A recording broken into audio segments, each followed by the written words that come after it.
Welcome to the Juice Box with Juice Springsteen, covering the week that was in professional wrestling.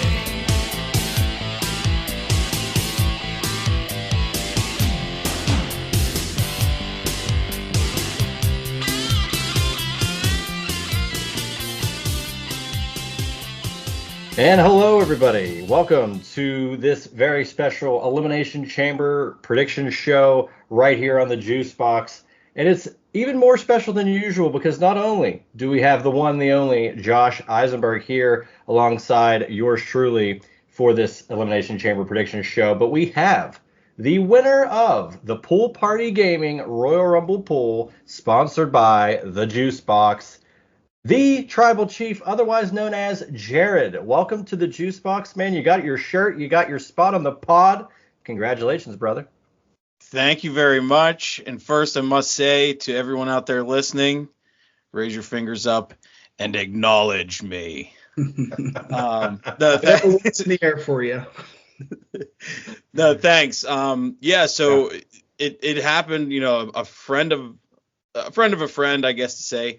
We're in a yearly Royal Rumble, kind of put your name in a hat. You get two numbers, pool. And so the group chat started that day, and, everyone's making funny comments and everything. And the one guy put in a link to this pool, the Pick'em pool. And I was like, oh, what the heck? I'll join, And I, entered in. I think I actually had like 14 of 15 going into the men's Rumble, and then kind of Steelers it on the way out and dropped a few, but I had, I guess, enough cushion to get me to the end and won the tiebreaker. But awesome.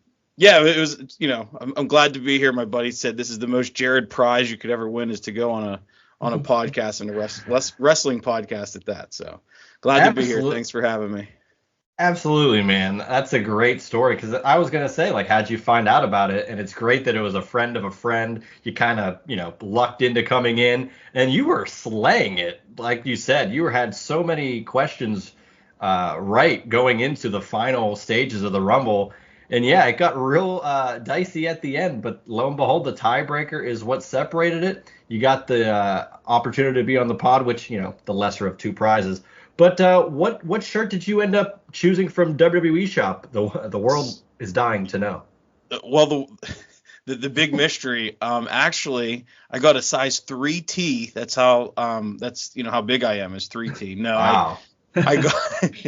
I ended up picking a shirt out for my son. We were at a buddy's house watching the Rumble that night. Let him stay up, and we had him eating at the end of the Rumble, obviously. And he was calling me Oos, and we were calling each other Oos on the way out. So I decided I got a Jey Uso Yeet 3 T-shirt for my son that I gave to him for his birthday on Saturday. So it was a win all around for everybody. Awesome, man. Yeah, that's wonderful to hear, man. I was pleasantly surprised when you were like, hey, yeah, my kid wants to be Jey Uso. He wants to yeet around. So what the hell? Let's do it.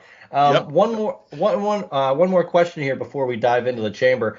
Just how long have you been a pro wrestling fan? Do you have any backstory on that? Yeah, I mean, probably, age 6, 7, somewhere around there. Just started watching right around basically when Raw started. Like the first episodes of Raw. I remember kind of being my first big, I was a big Bret Hart fan growing up. A buddy of mine, I'll shout out Skippy here. His mom would take us to the Civic Arena, based out of Pittsburgh here, and we'd go to the Civic Arena. I remember going to a live show, sitting on the rail and like hugging Bret Hart. We'd go to the Ruddy Duck before the event. I'll show my age there. I think the Ruddy Duck closed in the NHL lockout of 2003 or something like that. But R.I.P. Ruddy Duck. But I mean, always watched all the way through. Kind of got away from it in my early 20s, but got back into it. Been to 3 WrestleManias. Oh, nice. Wow. 27 in Atlanta. I'm going to get my numbers off here. 34 in Orlando with the roller coaster stage. 33. 33. And yeah, 33 because then we were at 34 in New Orleans. So hell yeah. And me and my buddy Skippy, we were sitting at, I forget the name of the bar in New Orleans. And if you've never been there, it is a sight on WrestleMania weekend. And we made a vow to each other never to miss another WrestleMania in New Orleans, because I mean you're walking down Bourbon Street and you hear "Time to play the game" just blaring out of the bars. I mean it's incredible. Yeah. So yeah, so it was funny, obviously they just announced next year's WrestleMania in New Orleans. So now with 2 kids it might have to break my promise, but we'll try. Yeah, man, that's what I tell people is Bourbon Street has always been a party atmosphere, but when you bring, couple thousand wrestling fans down there per day, it's quite the atmosphere. When the bars are playing wrestling themes, it's just it's really unlike anything else. So. The cosplay was unbelievable. Oh yeah. Oh, I mean, we were sitting at this bar and the Nation of Domination just came walking in, arms in the air. It was unbelievable. I think my favorite cosplay I've ever seen at a WrestleMania was Goldust, and it looked like the makeup was perfect, the wig was perfect, and I'm like, this might be Dustin Rhodes underneath all of this gear, and it was amazing. And he never smiled, did all the mannerisms, but yeah, man, WrestleMania week, almost a week now, to be honest with you. People get down there Thursday, they stay until Monday, the Raw after those events. It's so much fun, and I've been to a bunch myself. But even in Philadelphia this past year, you go down to Center City, or where the Wells Fargo Center and Lincoln Financial Field's at. It's just like you're engulfed with people just having a good time, and right. As a pro sports team, us being from Pittsburgh, we don't really want to go to a Flyers game or don't want to go to a Ravens game, but wrestling is different than that, and I love it. It's just so much fun. Yeah. Yeah, funny story about 33. Actually, you guys are probably there. Mm-hmm. Yeah. We went to LeBar's pre-party at the wing place. Oh, Wing Shack? We were there. Yeah, we were there. Well, I don't remember much from it, but I tell you I was there. Yeah, so we went pretty hard the day before, and I guess I won't tell the story about my buddy had diarrhea in the bathroom, but so anyhow, there's a bunch of dudes, right, in the wing place, and Billy Gunn was there, and it was funny. My one buddy, he's like, "Who's this good-looking girl that's in this bar with all these dudes?" Mm-hmm. Do you guys remember who it was? I'm sure. Britt Baker, right? Yeah, it was Britt Baker. Yeah. Came to find out later. So yeah, that's our funny WrestleMania 33 story. It's every time we see Britt Baker, it's I remember saw her chowing down on some wings before WrestleMania, before she was involved, Yeah, and she was also yelling at Adam Cole for dipping because she was becoming a dentist at that point. So she was dating Adam Cole, and I remember a buddy of mine, him and Adam Cole had dip, and she's like, his name's Austin in real life. She's like, Austin, what the hell are you doing? And it was just yeah, that was a fun time. We had Billy Gunn. The Adam Cole thing was a surprise. Well, we knew it was going to happen, but he was still contracted, I think, to ROH at that point. So we couldn't publicize him being there. We could say he said he might be eating wings. Exactly. We're oh, there might be other people here, to hang out, but we couldn't say oh, we, paid this person to come on and do that. But dude, that was one of my favorite, I think, WrestleMania moments was that entire weekend in Orlando. Aside from New Orleans, I think Orlando was just a great place to have it. There's still a lot of areas within reason for where the stadium was at, but no, that's awesome that you got to experience that. It's always fun. You have these random meets with people, wrestlers or people that in 5 years they might become a wrestler. Then you see them on national television, you're holy hell, I legit was eating wings with this person in public a couple of years ago. What the hell's going on? Yeah, we knew Adam Cole, right? And then we're oh, it's Adam Cole's girlfriend. Yep. What I figured it out. Yeah. And then to come to find out it's DMD. Yeah. Crazy, man. Yeah, you never know who you're going to run into at Wing Shack in Orlando, Florida. So, right. But we digress. We are here for the Chamber Elimination, as they say. 4 matches and a segment that could arguably be the most exciting random one-off segment in the history of the Elimination Chamber. So we're going to dive in match by match. We'll start off with something, not as hot, but I think, depending on what you think of the competitors, very hot, very intriguing. Candice LeRae, Nia Jax taking on the dynamic duo of Tiffany Stratton and Trish Stratus. I don't know if we want to call them Stratton faction. I don't know what the hell they're going to call their name, but TS and TS. Man, this is like, it's interesting because Charlotte Flair is going to go after Tiffany Stratton.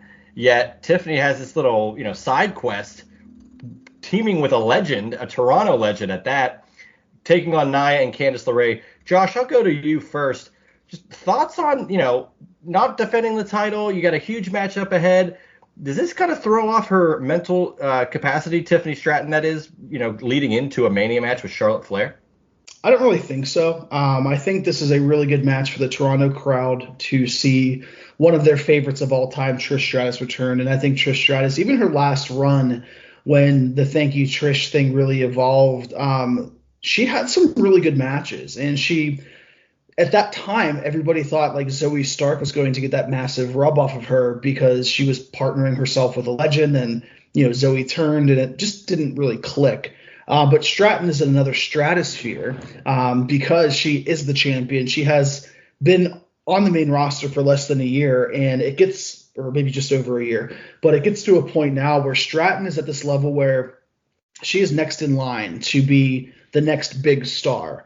And it doesn't really deter it. I think this is a good tag team match. It gives the crowd something in between the two chamber matches, and then also in between, obviously, the unsanctioned match between KO and Sammy, two other Canadian fellas. But I think this match goes as we expect, 10 to 15 minutes, a couple of big moves. I think they want to spotlight that Trish still got it because I think she still does. But I also think they really want to spotlight the fact that, we saw Bianca Belair, perform the KOD on Nia multiple times, and most recently about a month and a half, 2 months ago. Stratton is very strong. She doesn't look strong just because she's short, but she is very strong. So if you give her that wow moment of maybe performing a maneuver on Nia, that makes her more credible to an extent, saying, okay, she can hang with somebody who's 200 plus pounds. And it brings Charlotte down a little bit on her pedestal and puts Tiffany up a little bit more if you get that wow, feats of strength type thing. So that's what I'm looking forward to in this match is how are they going to elevate Tiffany where everybody thinks that she can beat Charlotte at WrestleMania. That's the most important thing about this match. I tend to agree. And Jared, I'll ask you next. Trish, legend, Tiffany Stratton on her way potentially, especially if she ends up defeating Charlotte Flair. Do you think it's somewhat only because it's a Toronto crowd that we get this Trish Stratus moment, or like Josh said, is this a moment where you can get Tiffany Stratton to hit a huge move on Nia Jax, and now Charlotte Flair has to be I don't know about this match, maybe it's not as easy as I thought it was going to be. What do you think about that, Jared? Yeah, I'm going to answer just yes because I think it's both. Right. I think that. One, that crowd is going to be hot for Trish, right? And the rub that she's going to get from that is going to, put the fannies in the seats, right? That type of momentum for her, right? So that's going to build her up that way. Then there is also, she's going to go over Nia Jax, who's a former champion. She's beat her already, right? But to do it again and to just build the momentum to continue on to Mania to, like you said, level the playing field with Charlotte in that match because she is such a called fast up and comer, right? She's had a pretty fast meteoric rise here, rightly so. I think she's incredible. But by the way, I did want to stop and pause and say I think I saw a T-shirt that said Trishy and Tiffy time is what they're going by. I think. Okay. Oh, I'm sure we'll see some special merch. Not that I follow Tiffany weekend. Stratton on Instagram or anything, but no, we would not on this. No. What are you talking about? No. Meteoric happily rise married too? Man here. Anyhow, but yeah, I think it's more of the okay. Toronto's going to be hot for Trish. I'll call it the rub, right? She's going to get that rub instantaneously. People watching at home, they hear that roar for her, even if she shares in the moment with Trish, at the end to get over. I think that it's just gonna do nothing but push her further to Charlotte, and not to move, I guess, ahead to Mania prediction here on the Elimination Chamber, but I mean, I kind of was not upset. I shouldn't say upset. I don't get upset, but I think it only logically makes sense that Tiffany has to go over Charlotte at Mania, or you've kind of like suppressed her again. I mean, this is point. It has to be, she has to go over. If not, you've kind of just, what was this for? But that's kind of where I'm at with it. Although, and you make a lot of good points, Jared. And I also think, though, WWE could justify, oh, well, Charlotte beats Tiffany. Well, Tiffany did get the win over Nia, so come on. They'll try to justify it in a way where it's like, well, Tiffany got a big win on a big stage, but she's not, there maybe just yet. But I kind of agree with you. I think she should go over Charlotte, and we'll talk about that in well over 2 months, because that WrestleMania is at the end of April, practically. But I think this is going to be a pretty solidly easy win. I think all three of us could say for Tiffy and Trishy, if that's what they are indeed going with. But Jared, you said that you might not follow Tiffany Stratton on Instagram or what have you, but I've always said Trish Stratus turning boys into men since 2001. So, a tale as old as time. That's right. Exactly.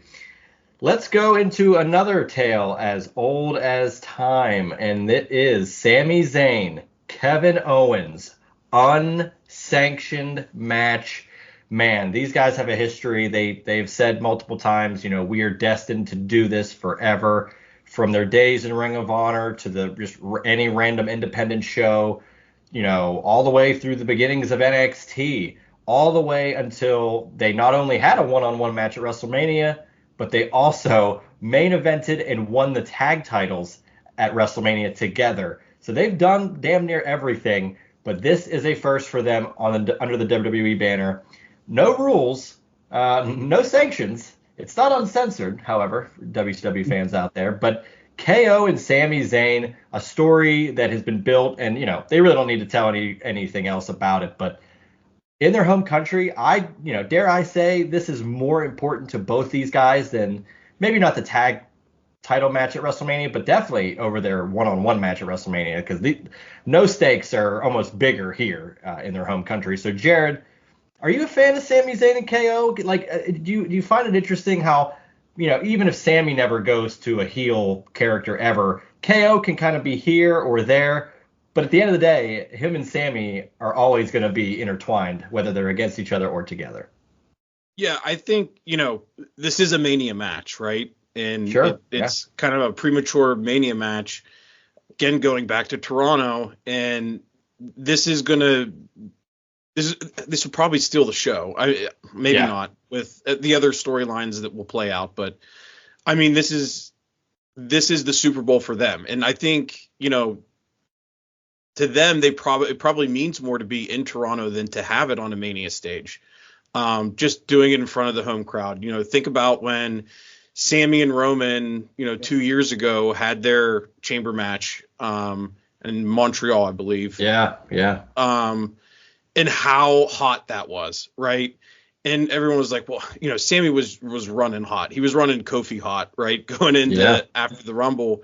And it kind of panned out okay, right? Where even though people thought, why are they doing this now? It's still the payoff is going to be the crowd, right? And now you're throwing them probably in the crowd on top of it, right? To settle this. So I think there might be some hook and crook, maybe a little return by somebody out of nowhere, but because I think you can't redo this at Mania. I don't think this. No, I think they move on from this. Yeah.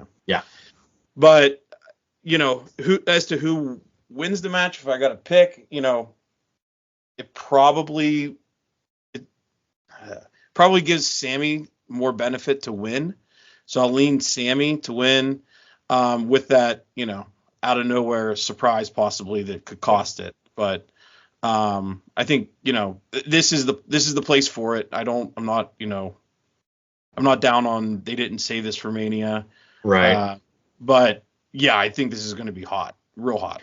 Yeah, I agree with that, Jared. I think whenever you look at these two guys and the possibility of a Randy Orton return, which I think is inevitable, and I think this is the perfect time to do that in an unsanctioned match where there's no rules.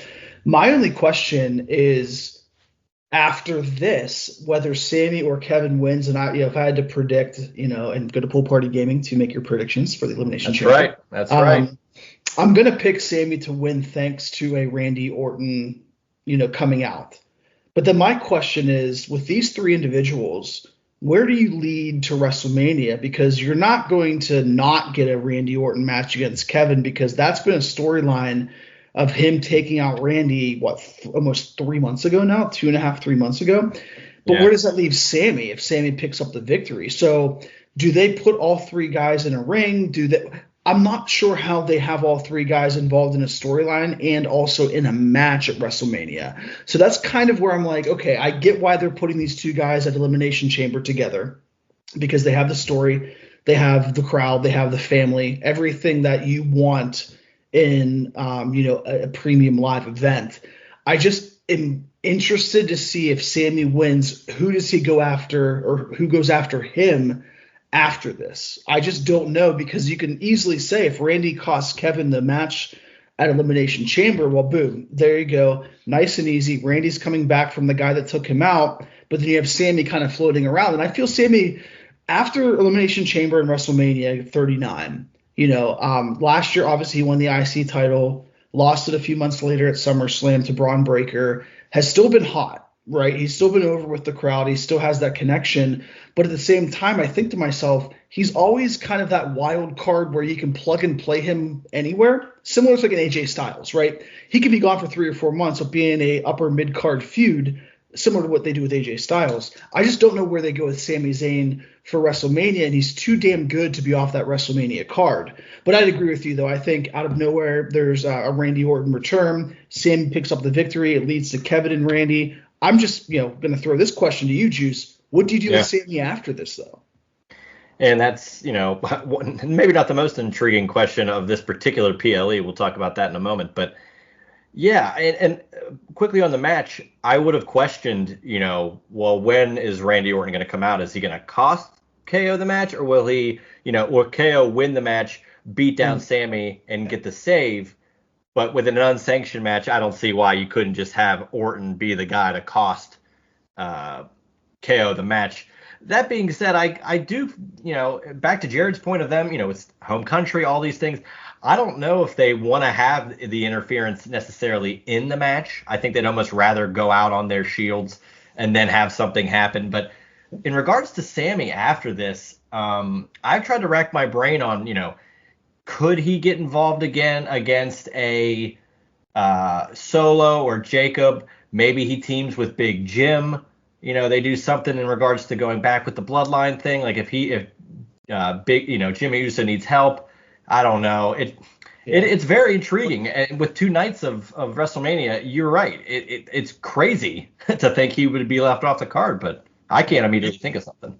Do you think that there's, and again, we can get to the chamber here. We'll get to the chamber later, but do you think there's a place where it's potentially him and Seth?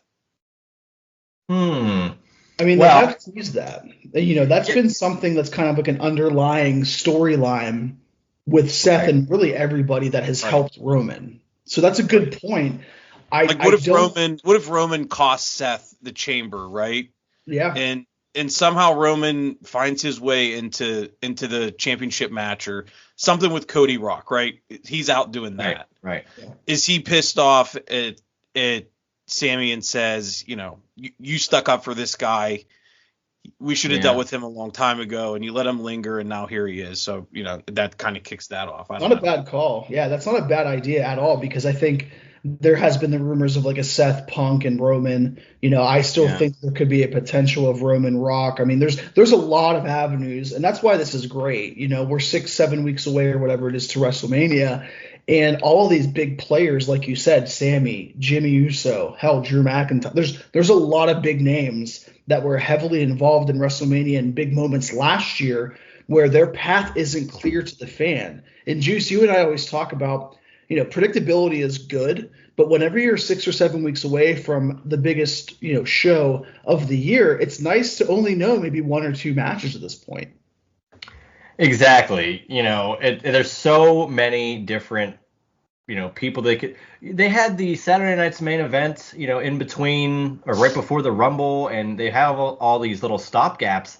There's a lot of time from, Chamber to WrestleMania to where they really need to place some of these, guys and girls on the card wherever they need to.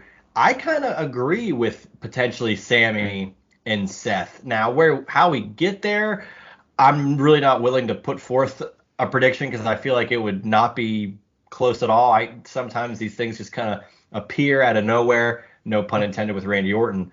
But Seth having a problem with everybody that was involved with the bloodline or helping them at all, and Sammy defending his reasons why are more than enough to start it. I just don't know where they tie those two guys in particular together, but we'll talk about that in a moment. I think it's a sweep. I think Sami Zayn should get the win here, but I would not be shocked whatsoever if KO ends up decimating Sami Zayn, a la the NXT title match where he powerbombed him into oblivion and they had to stop the match. So, and then you can also, real quick, just to finish it up, Yeah. you could have Sammy out until WrestleMania and have Exactly. a Kevin Randy match, and then Sammy kind of reappears at WrestleMania to help Randy, or the ultimate swerve, like teaming back up with his buddy. So there's a lot there. I find it hard to believe that Sammy's not going to be involved in a big match, especially since the past couple of years he's been prominently featured in matches.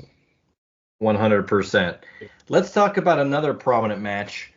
The first of the two. I would imagine maybe it starts the show. The 4 matches, it's kind of tough to figure out where, but Elimination Chamber, women's world title opportunity at WrestleMania 41 on the line. We assume it will be Rhea Ripley. She has a title defense next week against Io, but I would just wager that Rhea is champion by the time we get to Mania. Roxanne Perez, Naomi, Bayley, Alexa Bliss, Bianca Belair, and newly minted for the 3rd time, women's tag champion Liv Morgan. Jared, I'll start with you. This and the men's match are very unique in that, one person out of the 6 has never won a world title, at least on the main brand, Roxanne and Logan Paul. So they're kind of like the wild cards in these matches, and you have certain storylines intertwined with Bianca, Naomi, and Liv. Alexa's just coming back, and Bayley's been all over the place. This seems pretty wide open. Who do you see taking the opportunity to take on Rhea Bloody Ripley? Yeah, so I look at it kind of this way, and kind of the same side with the men's too, is not that Tiffany and Charlotte are a weak match. I'm not saying that. But I think you need a more established who's selling where the dollars are, right? Who's selling the most merch, who's going to create the business. I think everyone's kind of yearning for Bianca Belair and Rhea Ripley, so I'm leaning Bianca pretty heavily, especially now that they dropped the tag titles last night on Raw. So, and does that open up then something with Naomi and Jade or something like that after? But if she wins, she kind of removes herself. I think, I'm not saying she's been suppressed in a tag role, but I mean she's a superstar, and she needs to be back up towards the top. And I think this is a good time for her to cement that fresh match with Rhea. New heat, something new for Rhea. Both very strong, obviously in-ring workers. I think that would be my pick right now. Like you said, a Roxanne could be, a wild card, but then you're looking at, okay, Roxanne and Rhea and Tiffany, kind of an upstart, right, with Charlotte. True. Those 2 matches are kind of the same. In a way, but Tiffany is going in as champion. Mm-hmm. And Roxanne kind of, look, she made the most out of her Royal Rumble opportunity. She was the longest tenured women's wrestler in that match. So I kind of see her as having more momentum. And Josh, now I'll go to you. Bayley, like I said, been all over the place. Alexa Bliss just returned. Liv is now a tag champion, so she's probably, to me, not going to win. And Naomi and Bianca just lost the tag titles. I think there's a lot more with Jade Cargill coming down the line. A lot of process of elimination, though. Who do you think is walking out as the number one contender for the women's world title? Yeah, that's really tough because you're right. It's kind of wide open, but at the same time, it's not. I can't see a Rhea and Naomi. I can't see a Rhea and Roxanne. I can't see a Rhea and Liv again. I can't see a Rhea and Bayley because I think Bayley and Roxanne will do like a process of elimination where they might face each other at WrestleMania. The odds-on favorite in my mind is Bianca. The thing that's interesting to me about all of these women is you've seen these ancillary storylines that Bayley's going to NXT. She was at Vengeance Day, so she has that small feud with Roxanne. Then you have Liv, who's already faced Rhea multiple times. So is that really going to be a WrestleMania match? Something that's happened 3 times since SummerSlam or 2 times? And now they're tag champs again. They'll probably defend those. Just defend the tag titles. Right. Yeah, exactly. It's interesting because I really thought that we would be getting a clearer picture of the attack of Jade Cargill at this point. It seems like it's been forever, and they haven't. Aside from the past few weeks, they have not really brought that to the forefront of the viewers. Jade hasn't texted me, planting small seeds. So do I think that Bianca wins? Yes. Do I think that Jade returns before WrestleMania? At this point, I don't know because I don't know what you accomplish if Jade comes back and ultimately Naomi or Bianca, whomever you want to say, attacked her, unless you're setting up for a Naomi and Jade match, which doesn't give me much excitement because nothing against Naomi, but my match in my mind for Jade, 1 or 2 years into WWE was always Bianca because that's the person that she initially, attached herself with after her debut, and then her and Becky and, WrestleMania. It just is so convoluted because they didn't have in my mind, a specific plan in place to bring Jade back at an appropriate time. Because if you bring her back at Chamber, that's going to be the 4th or 5th biggest story of that night. If you brought her back at Royal Rumble, she was going to be overshadowed by Jay's win. She was going to be overshadowed by the ladder match, overshadowed by Charlotte's return. So I'll be honest with you, I'm going to take Bianca, but I also am very surprised that we haven't seen a returning Becky Lynch at this point. I get if you don't want to bring – I agree. If you don't want to bring Becky back at the Rumble because you don't want to have her and Charlotte back together, you don't want to give that potential negative feedback that some fans have gotten, oh, Charlotte's back and now she's in a world championship match. I get that. You want to protect Becky because she is pretty much beloved by everybody no matter what she does. Her heel turn didn't work. But long story short, I think Bianca wins. Bianca Rhea is the money match, like Jared was saying. Tiffany and Charlotte has an intrigue to it, but Rhea and Bianca are established superstars on this roster for the past going on 5 years now, 4 or 5 years. Exactly, and I think Bianca and Rhea is the money match. I've kind of wanted it for as long as they've both been at the highest of their powers. I really would like to see Roxanne just get the opportunity. However, her interactions with Bayley make me think maybe not. At the same time, if Roxanne got that rub, got the win, she could have a Bayley be that first challenger that she could take out. Like, there's a lot of moving pieces. We're not even none of us really even brought up Alexa Bliss, who came back to a thunderous return at the Royal Rumble. And she could conceivably, we didn't mention her. She could be the one that walks out of here. I think she's probably my second most likely to win. Okay. And that's, if there's a Jade, maybe she doesn't come back to the Chamber, but if there's a storyline for Jade, Bianca, something like that, then that would, I guess, eliminate Bianca from winning. But, I think she is. So let's go down the Alexa Bliss road here. If she gets in, I mean, there's been the Wyatt 6, pop-ups, I guess, if you want to call them, whatever you want to call them. When she's been on screen type of thing, does she kind of carry the Wyatt 6 in a way? Like it does if she gets in a title shot, right? And against Rhea, does that kind of bring them more front and center with her, right? And it's like a double push forward. So I could definitely see that. I think, like I said, Alexa's probably my second choice. the points you guys made about Roxanne and Bailey, agreed. I think that there's something there, right? Right. And again, it goes back to who's left out, right? And Alexa makes a lot of sense, and I think she could, if getting her and Rhea in that match, it kind of brings the Wyatt Six up to the forefront, and could elevate them as well. So you're not just elevating Alexa in a moment; you're taking a whole faction with you. Yeah. Right. And my last point on this before we move on to the segment of all segments, with Alexa Bliss, you bring up the Wyatt Six. They've been out for a while. I think there's an injury to one of the members. I couldn't tell you which one it was, but with them kind of being stagnant in the sense that they've only been kind of attacking certain people or certain groups, and they really aren't having matches per se. I think it would actually benefit the group as a whole if the one person, which it's not a slight to the rest of the group, but Alexa Bliss has the most star power, I think, out of all of them. And if she were to win the women's world title and she is the one, that holds the Wyatt Six as like, this is my team and my people, and I'm the leader, I think it would be an interesting dynamic to play. One more thing on Naomi. If Naomi's the one that, took out Jade, I think we are on the precipice of Naomi almost joining the bloodline at that point. Because heel Naomi, she could just line up with, those that are in the family. Other than that, I don't know if Bianca. They're not heels. Well, but Jimmy's not a heel anymore, though. No, I know. I'm just saying that's where I could. I know that's just where I can see. Well, it'd be an interesting dynamic where Jimmy's finally a good guy and Naomi's on the dark side. Yeah. I don't know where they're going to go with the Jade thing, and it does seem to me that it's either Bianca or Naomi or both of them that did it.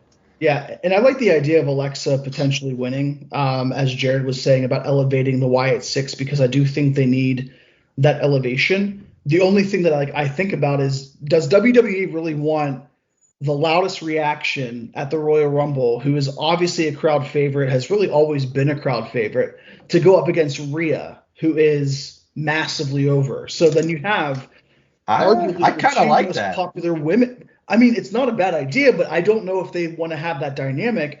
In my mind, with Alexa coming back, if she joins the Wyatt Six, I mean, there's opportunities for her to join the Wyatt Six. And again, this is just completely far out there. If she joins the Wyatt Six, she has another girl she can team with to take on Liv and Raquel from the Judgment Day. So you can kind of have a Judgment Day / Wyatt Six feud that is actually focused around, let's be honest, Liv and Alexa Bliss are the two biggest, most popular people that could be in those feuds, those factions together.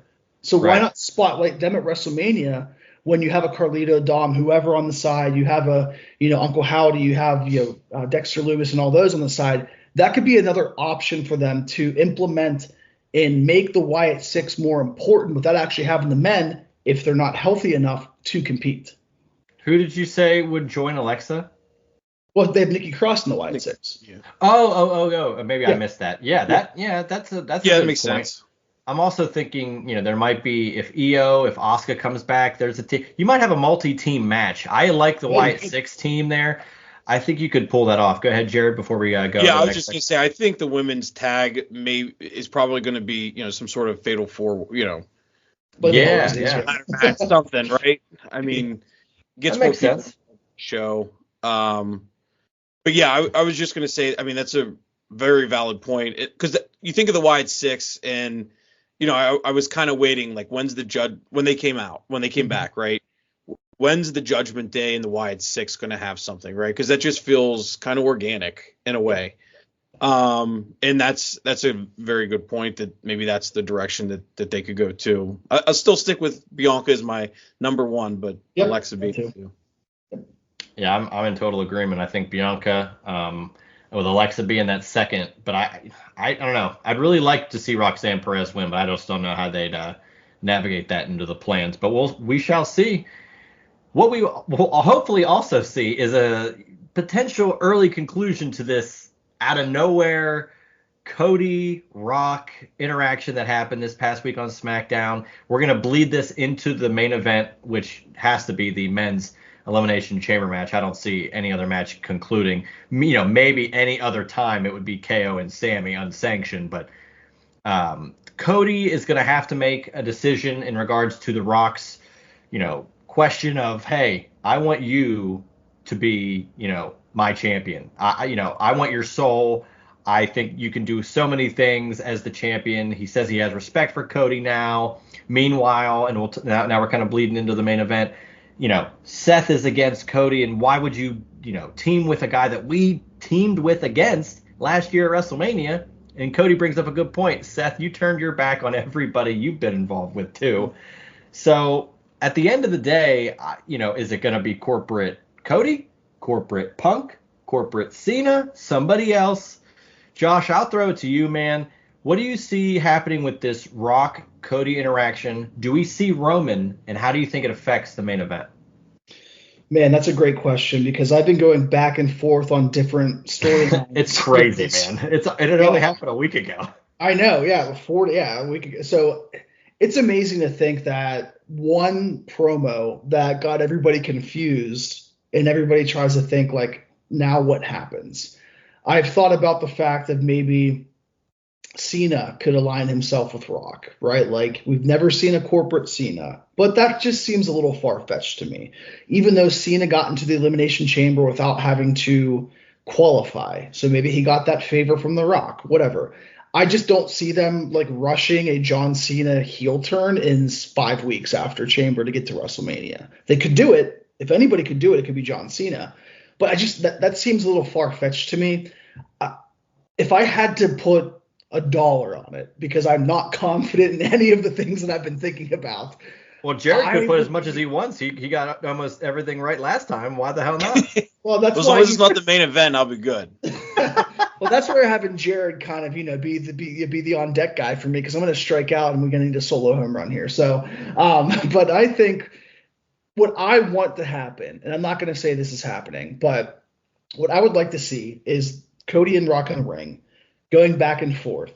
And just as Cody is about to make his decision, Roman's music hits. I can't see the next 6 weeks without Roman Reigns and Paul Heyman, and Roman being ticked off that Rock went outside of his family, who The Rock has mentioned his family for years about, we've run this company, our company is about, the Onawala family, the Ulafala, all of that, and ask Cody Rhodes, a guy that he so badly did not want to be champion last year, and then Rock throw it back to Roman's face and said, I pinned Cody last year, you did not.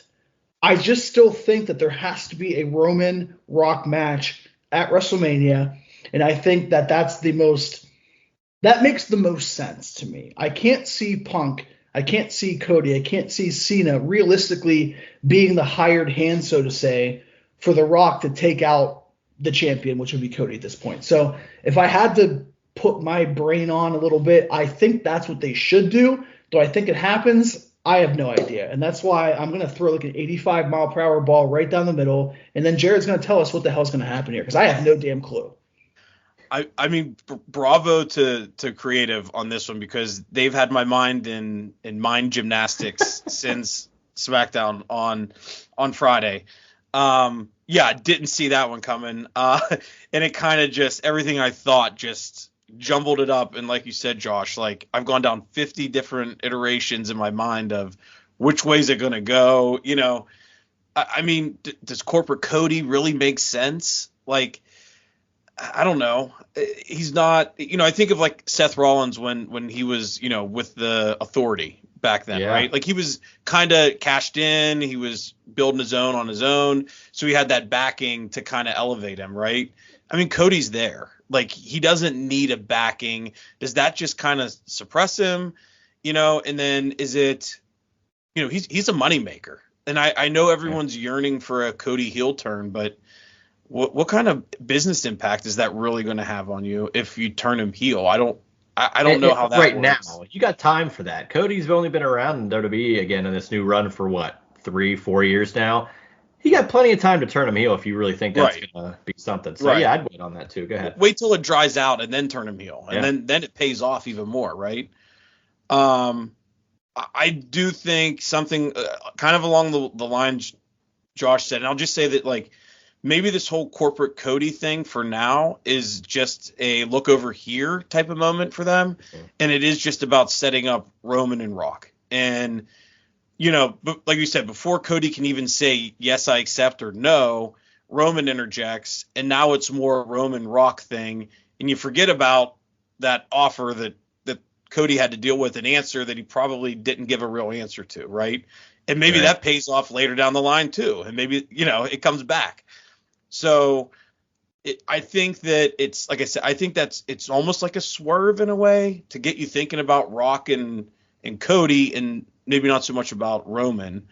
I don't know if he says yes, Roman's ticked off, right? If he says no, then what are you setting up at that point? Like Rock and Cody at Mania? I mean, but then what do you have to do with the Chamber winner? Like, let's get into the Chamber.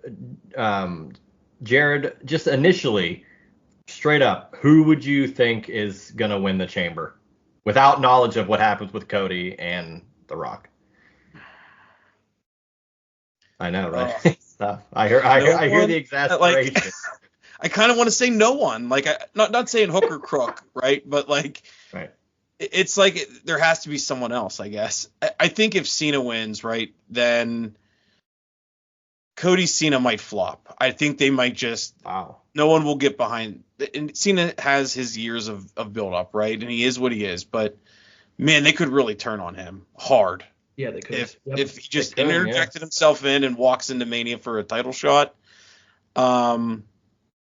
Seth could make a valid point. I don't know.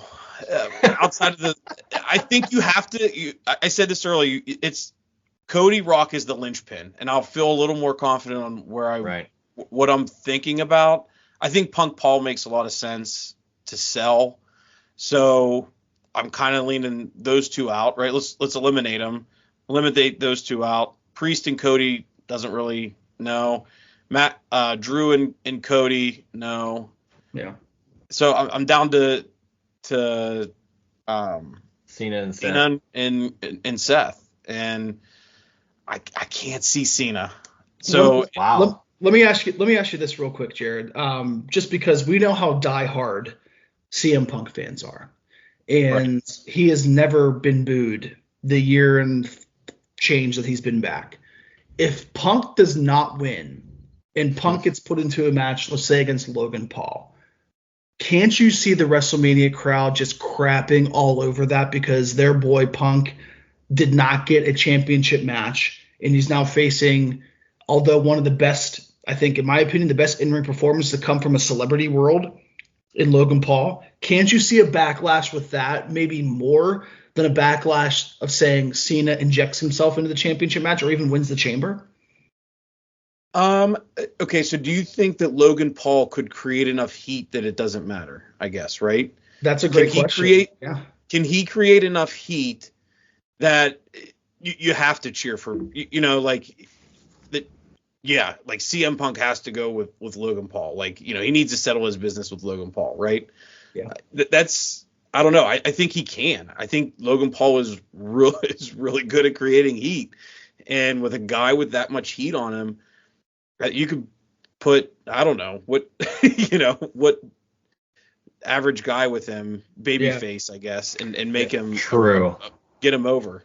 And I was gonna say, I think CM Punk, as if Logan Paul hasn't had great matches with Roman and what have you, I don't see why CM Punk and Logan Paul couldn't have a great match at WrestleMania. That's just a fact to me. I do agree though. The CM Punk, Uber fans are really gonna have a tough time dealing with, Punk missing the main event again. And I keep hearing like, oh, well, he came back to get the WrestleMania main event.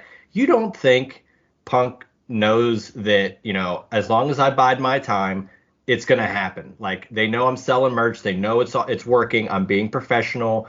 And on the flip side, and maybe this is just me being negative towards how it all originally ended with the company and Punk, maybe, the powers that be, for better or worse, are wanting to have Punk, go, he got injured the first time. So that was kind of unfortunate. But have this match. This will be his first WrestleMania match back, right? Let him have these matches, and as long as it keeps working, he would have eventually earned like the trust back, the respect back. All right, now the story works. Let's do it. Punk, you get your main event. I just don't know if that's immediately now after he was supposed to probably have that match last year. Things change, things happen. Now Cena has his final year. It's like, all right, Punk, you're probably going to be here longer. You'll get your main event later.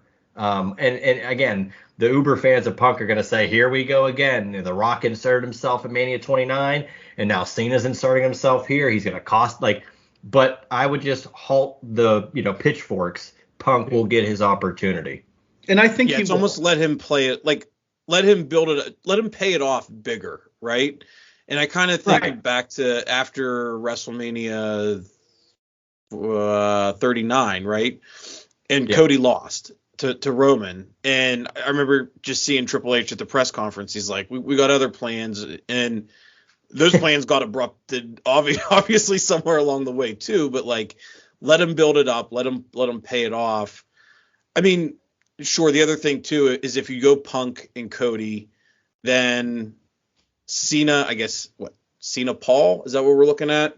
I mean, that's going to sell. I think they're all probably interchangeable with whatever happens. But with Logan and Punk's interaction, it seems that it's more than just a receipt in the chamber. They might actually have a match. So we'll have to see. There's a lot of options here, and then as you were saying, Jared, and as you were saying, Jared, about, the Punk, and Paul potential match at WrestleMania, definitely, Logan Paul gets so much heat, but also, you're in Vegas. So in my mind, what's a bigger marquee for maybe not the main event, but fourth, fifth match on the card of John Cena, who is, no offense to Punk, but John Cena is worldly known, and he adds up more to the public eye than a CM Punk does, just like Logan Paul adds up to the public eye because of who he is, being, the absolute, megastar in terms of YouTube sensation, whatever he is. I don't follow him, but I, know his appeal. There's so many options and so many opportunities that they have, and that's the best part about this. But I'm going to say CM Punk wins because I don't know how many WrestleManias they have left with him to be in the main event. You never know when his time is up, but I also agree I would prefer Punk to have another year where he's chasing that main event spot that he is so desperately wanted. I just see a lot of other players that can come in right now that you can put as Cena. And my biggest thing is this. I think we have Cena for the full year. So if you're getting Cena for a 17th World Championship, makes sense. WrestleMania would be great. Might as well just, go ahead. No, go ahead. I was agreeing with you. Yeah, but you can have that John Cena chase, him winning Money in the Bank, or him somehow, some way getting another opportunity at Survivor Series, or if there's a premium live event in Boston where he could potentially go for that championship. There's just a lot that's in play, and I think that's the best part about this PLE. And hell, if we were on the Juice Box next week, we're all thinking, okay, maybe we have a much clearer picture of what's going to happen. But right now, we have no idea what the hell's going to happen. Yeah. Go ahead, Jared. To me, Cena feels like a SummerSlam. Me too. Yeah. I feel like that. I don't know. That just seems like the sweet spot. He's not been on TV either, and so it's just like, he sat at the podium at the Rumble and just said, "I'm in the chamber. I have the right to be in the chamber." Well, I mean, you got to build yourself up too, and I'm not criticizing him, right? But in the storyline of it, like it seems weak, I guess. So that's why it lends itself to maybe he's the guy that will be the Rock's champion. That would make sense. Like, how else could he just parlay himself in to that match? And Josh, to your point, I'll say this, and I would be happy with either. CM Punk versus Logan Paul in Las Vegas is a pretty big match. John Cena versus Logan Paul in Las Vegas at WrestleMania is a huge match. Yeah. The names, I mean, those are two of the biggest names in the world, let alone in the wrestling world. And I mean, the promo battles, I think you could really bring a lot of greatness out of Cena and vice versa with Logan Paul. And then look, Paul can have that match. Punk can get his lick back, for lack of a better term, against Logan Paul at some other point down the line. Like you said, Punk, Cena says this is his last year. So let him have all these moments. Punk, let's say he's still healthy and can work another 1, 2, 3 years. He'll have those moments. So maybe let him marinate, and eventually Punk will get the main event. He'll get some other big matches down the line. Cena has to ride out into the sunset, as it were. Yep. Question for you guys. What do you guys think? Do you think, I guess I should say, do you think that the Paul Heyman favor is going to come into play between now and Mania? Josh, go ahead. If CM Punk does not win Elimination Chamber, I think it does. I agree. I also think if he wins Chamber, if I can see him and Seth being the final two, and if they don't go Rock and Roman, then Roman is the favor that helps Punk win that Chamber match, because Punk was the favor that helped Roman win the War Games match. So I think it does. I think they've been so mum about this, right? Where they've had so many ideas about it, but I think they've always had one idea, that the favor that he needs is he helped Roman.